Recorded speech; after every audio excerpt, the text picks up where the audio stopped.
অন্যদিকে আবার নদী দখল করে পাকা বাড়ি তৈরি একেবারে নদীর বুকের উপরে।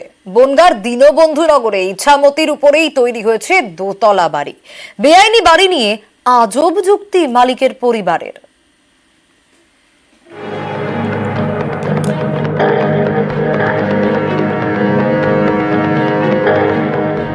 নদীর পাড়ে নয়, নদীর বুকেই তৈরি হয়েছে পাকা বাড়ি, কলম করে দোতলা বাড়ি।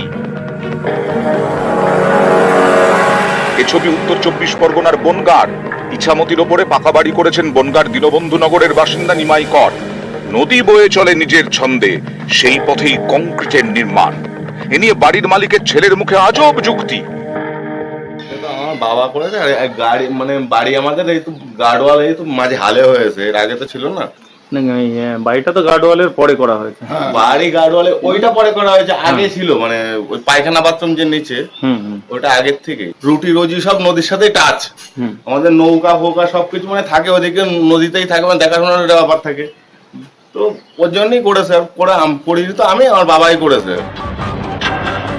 নদীর বুকে বাড়ি বেআইনি, কড়া শাস্তি হতে পারে, সবই জানে বনগাঁর কর পরিবার। তারপরেও ইছামতির বুকে পাকা বাড়ি তৈরি করেছেন।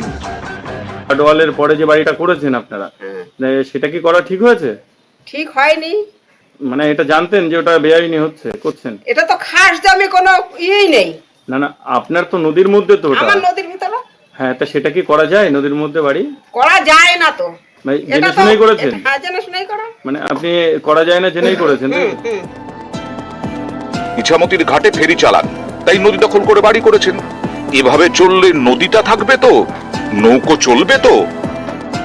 এটা আপনাদের মাধ্যমে শুনলাম 8-10 বছর আগে নাকি বাড়িটা হয়েছিল। তার আগে ওখানে যে ঘাটে যে লোকটা নৌকা পারাপার করতো, সেই লোক এমনি প্রতিবন্ধী, সেখানে বসবাস করতো, সেখানে পাকা বাড়ি করেছে। সুতরাং আমাদের সময়ের ঘটনা না, এই জায়গাগুলোর বিদ্যাধরী ডিভিশন বা রেল দপ্তরের যেখানে থাকবে সেখানে পুনর্বাসন দিলে তারা চলে যাবে।